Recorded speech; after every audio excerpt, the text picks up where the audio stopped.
जीवन के रण में खुद ही श्री कृष्ण और खुद ही अर्जुन बनना पड़ता है। रोज अपना ही सारथी बनकर जिंदगी की महाभारत से लड़ना पड़ता है। नमस्कार, मैं सुशीला आपका अपने चैनल पर हार्दिक स्वागत करती हूँ। आज मैं सुनाऊंगी छोटी सी कहानी भगवान श्री कृष्ण और उनके सखा धनुर्धर अर्जुन की।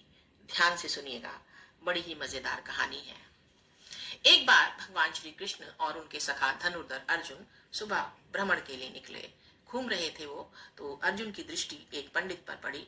ब्राह्मण थे, विद्वान थे, लेकिन घर घर जाकर वो भिक्षा मांग रहे थे और कोई उन्हें भिक्षा देता, कोई उन्हें भिक्षा ना देता। बड़ी ही दयनीय स्थिति उनकी थी। अर्जुन को उन पर बहुत दया आई। वह पंडित जी के पास गए और उन्होंने कहा, पंडित जी, आप क्यों इस तरह घर घर जाकर भिक्षा मांग रहे हैं?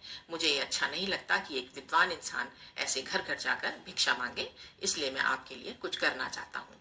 और अर्जुन ने एक सोने के सिक्कों से भरी हुई पोटली पंडित जी के हाथ पर रख दी और कहा कि आप इसे ले जाइए, घर जाइए और अपनी बाकी की जिंदगी खुशी खुशी बिताइए। अब आपको भिक्षा मांगने की आवश्यकता नहीं। ब्राह्मण बहुत खुश हुआ। उन्होंने अर्जुन को बहुत सी दुआएं दी और कहा कि आप बहुत दयालु हैं, आपका हृदय करुणा से भरा हुआ है, दूसरों की मदद करने के लिए आप हमेशा लालायित रहते हैं। ईश्वर आपको बहुत ही आशीष से भर दे। अर्जुन ने कहा, अब आप अपने घर जाइए। जब ब्राह्मण सोने के सिक्कों से भरी हुई थैली को लेकर जा रहे थे, उनके मन में क्या क्या विचार आ रहे थे कि अब मेरी आने वाली जिंदगी ऐसी होगी, ऐश्वर्य से भरी होगी। लेकिन तभी उनका दुर्भाग्य भी उनके साथ साथ चल रहा था। एक लुटेरा आया और उनकी सोने के सिक्कों से भरी हुई वो जो पोटली थी, छीन कर वो ले गया।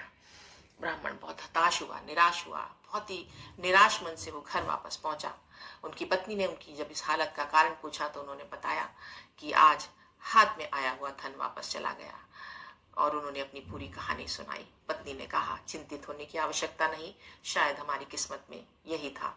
अगले दिन पंडित जी फिर से भिक्षा मांगने के लिए गए। अर्जुन की दृष्टि फिर से उन पर पड़ी। उन्होंने कहा, अरे पंडित जी, कल तो मैंने आपको सोने के सिक्कों से भरी हुई पोटली दी थी, आज क्या हुआ? आज आप फिर से भिक्षा मांगने के लिए आ गए। तो पंडित जी ने अपनी पूरी की पूरी व्यथा अर्जुन को कह सुनाई कि कैसे एक लुटेरे ने उनकी सोने के सिक्कों से भरी हुई पोटली को लूट लिया। अर्जुन ने उनको ढाढ़स बंधाया और कहा, चिंतित होने की आवश्यकता नहीं, आज मैं आपको एक ऐसा बेशकीमती मोती दूंगा जिसकी कीमत बहुत ही ज्यादा है और उससे आप अपनी आने वाली जिंदगी और 7 पीढ़ियां भी आपकी बैठकर आराम से खाएंगी। इतना कीमती वो मोती है। पंडित जी बहुत खुश हुए। अर्जुन ने वो मोती पंडित जी को दे दिया और पंडित जी वो मोती लेकर खुशी खुशी अपने घर जा रहे थे और सोचते जा रहे थे कि मेरी आने वाली जिंदगी अब बिल्कुल ऐश्वर्य से भरी होगी, कोई कमी नहीं मेरी जिंदगी में नहीं होगी। और आने वाले जिंदगी के वो सपने बुनते हुए चले जा रहे थे। घर पहुंचे तो देखा पत्नी घर पर नहीं है, वो नदी से पानी भरने के लिए गई हुई थी। पंडित जी क्योंकि बहुत निर्धन थे, घर में पर्याप्त उनके सामान भी नहीं था, एक कोई ऐसा संदूक भी नहीं था कि उसमें वो मोती को रखते। तो उन्होंने देखा कि एक पुराना घड़ा रखा है और उस घड़े में उन्होंने उस मोती को डाल दिया और विश्राम करने के लिए खटिया पर लेट गए और उनकी आंख लग गई। और उधर जो पत्नी नदी में पानी भर रही थी, उसका घड़ा वहां पर फूट गया। वो नया घड़ा था और वो फूट गया। तो वो दोबारा घर पर आई और उसी पुराने घड़े को लेकर वो चली गई और उसे नहीं पता था कि वो मोती उस घड़े में है। और वो जैसे ही उसने वो घड़ा नदी में पानी भरने के लिए डुबोया, जो मोती था वो फिसल कर नदी में गिर गया। जब वो पानी भरकर आई तो पंडित जी ने अपनी पत्नी को देखा और कहा कि अरे, ये घड़ा तुम कहाँ से लेकर आ रही हो? तो उसने कहा कि जब मैं नदी में पानी भरने गई थी तो जो नया घड़ा था वो फूट गया, तो मैं वापस आई, आप सो रहे थे, मैं पुराना घड़ा लेकर चली गई और वो उससे मैं पानी भर के लाई। पंडित जी ने कहा, ये तो सत्यानाश ही हो गया। उस घड़े में तो इतना बेशकीमती मोती था। हमारी किस्मत फिर से हमें धोखा दे गई। और वो कभी पत्नी को कोसते, कभी खुद को कोसते। पत्नी ने कहा, अब हम क्या कर सकते हैं, इससे शायद हमारी किस्मत ही खराब है। अगले दिन पंडित जी को फिर से भिक्षा मांगने जाना पड़ा। अर्जुन की दृष्टि फिर से उस पर पड़ी और वो बहुत ही दुखी होकर बोले कि अरे पंडित जी, अब मैंने आपको कल सोने का मोती दिया था। तो उन्होंने फिर अपनी पूरी कहानी सुनाई कि कहा कि ऐसे ऐसे हो गया और नदी में पानी, वो मोती जो था वो गिर गया। अब की बार श्री कृष्ण ने कहा कि ठीक है, मेरे पास तुम्हें देने के लिए ज्यादा कुछ तो है नहीं, मेरे पास 2 सिक्के हैं, समझ लीजिए 2 पैसे ही, मामूली सिक्के थे। और कहा कि मैं ये 2 सिक्के ही तुम्हें दे सकता हूँ, तुम लेके जाओ। भगवान श्री कृष्ण ने वो सिक्के ब्राह्मण को दे दिए। ब्राह्मण भी सोचते चले जा रहे कि देखिए, एक तो अर्जुन था जो मुझे कितना कुछ दे रहा था, और ये भगवान श्री कृष्ण है जिन्होंने मुझे बहुत कुछ दे सकते हैं, लेकिन ये 2 मामूली से सिक्के मुझे दे दिए। सोचते हुए जा रहे थे। रास्ते में उन्होंने देखा कि एक मछुआरा अपने जाल में मछली को लेकर जा रहा है। उसके जाल में मछली पड़ी हुई तड़प रही है। उसको उस मछली पर बहुत दया आई। पंडित ने मछुआरे से कहा कि अरे, इस मछली को क्यों तड़पा रहे हो, तुम इसे मुझे दे दो, और उसके बदले में ये मेरे पास 2 सिक्के हैं, ये 2 सिक्के ले लो और ये मछली मुझे दे दो और इसे मेरे कमंडल में डाल दो। उनके कमंडल में पानी भरा हुआ था। मछुआरे ने वो मछली लेकर उस कमंडल में डाल दी, और पंडित जी ने कहा कि आगे नदी है, मैंने ले जाकर इस मछली को नदी में छोड़ दूंगा। तो जैसे ही वो मछली को नदी के पास ले जाकर नदी में छोड़ने के लिए बढ़े, तो उन्होंने देखा कि कमंडल में वो मोती पड़ा हुआ है। वो इतने ज्यादा खुश हुए। दरअसल उस मोती को मछली निगल गई थी, और वो मछली जब उनके कमंडल में जब डली तो वो मछली ने मोती को वापस उगल दिया।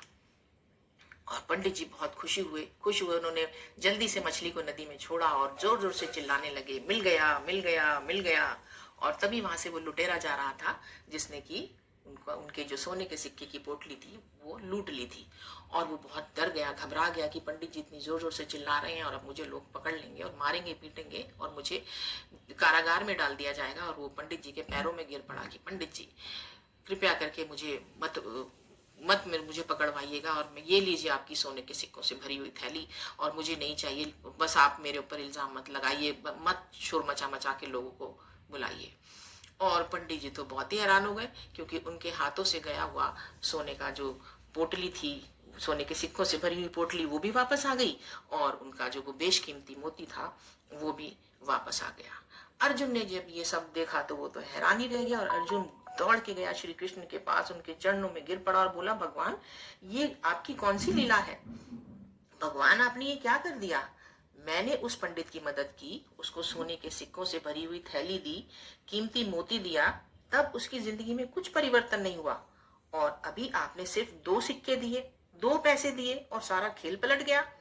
भगवान श्री कृष्ण ने अर्जुन से कहा, मेरे सखा, सारा खेल, सारी लीला कर्मों की है, सारी लीला सोच की है। तुमने जो उसे सोने के सिक्के दिए, उसे पाकर पंडित अपने बारे में, अपनी जिंदगी के बारे में सोचने लगा, खुद ही खुद का सोचने लगा। फिर तुमने उसे मोती दिया तो फिर से उसने अपनी आने वाली खुशहाल जिंदगी के बारे में सोचा, और उसने कुछ आगे किसी की भलाई करने के बारे में नहीं सोचा, केवल अपने बारे में और अपने परिवार के बारे में सोचा। आज जब मैंने उसे 2 सिक्के दिए तो उन 2 सिक्कों से उन्होंने मछली की जान बचाने के लिए सोचा, और जहां उसने किसी के लिए अच्छा करने का सोचा, किसी पर दया दिखाई, वहीं उसकी जिंदगी में चमत्कार हो गया। भगवान श्री कृष्ण और अर्जुन की ये कहानी हमें बहुत बड़ी बात सिखाती है कि जिंदगी में किए गए अच्छे कर्म अपने आप आपके पास लौट कर आते हैं और अच्छा फल लेकर आते हैं। जिंदगी में यदि मौका मिले किसी की तो मदद जरूर कर देना, जरूर किसी की मदद कीजिए। सच्चे दिल से की गई मदद लौटकर दुआ के रूप में वापस आती है, और दुआएं बहुत बड़ा चमत्कार कर देती हैं। आपने देखा होगा कि बड़े बड़े हादसे कुछ सेकंड से टल जाते हैं, क्योंकि उस इंसान का किया हुआ अच्छा कार्य उसको बचा लेता है। बड़े बड़े संकट टल जाते हैं क्योंकि आपका कर्म अच्छा होता है। जिंदगी में अपने कर्म को शानदार बनाइए, कर्म करते चलिए, अच्छे कर्म करते चलिए, अपने साथ में दुआएं रखिए, क्योंकि पैसा कमाना बहुत आसान है, लेकिन दुआ कमाना बहुत मुश्किल है। आशा करती हूँ भगवान श्री कृष्ण और अर्जुन की ये कहानी आपको पसंद आई होगी। यदि आपको मेरी ये कहानी पसंद आई तो इसे लाइक जरूर करें। जो मेरे चैनल पर नए हैं वो इसको सब्सक्राइब जरूर करें, ज्यादा से ज्यादा लोगों तक इसको शेयर करें। कमेंट करके बताना बिल्कुल ना भूलें कि आपको ये कहानी कैसी लगी। बेल आइकन को दबाएं ताकि मेरी अगली वीडियो का नोटिफिकेशन आप तक सबसे पहले पहुंचे। अच्छे कर्म करते चलिए, दुआएं कमाते चलिए, खुश रहिए, प्रसन्न रहिए, स्वस्थ रहिए। God bless you all. Bye bye.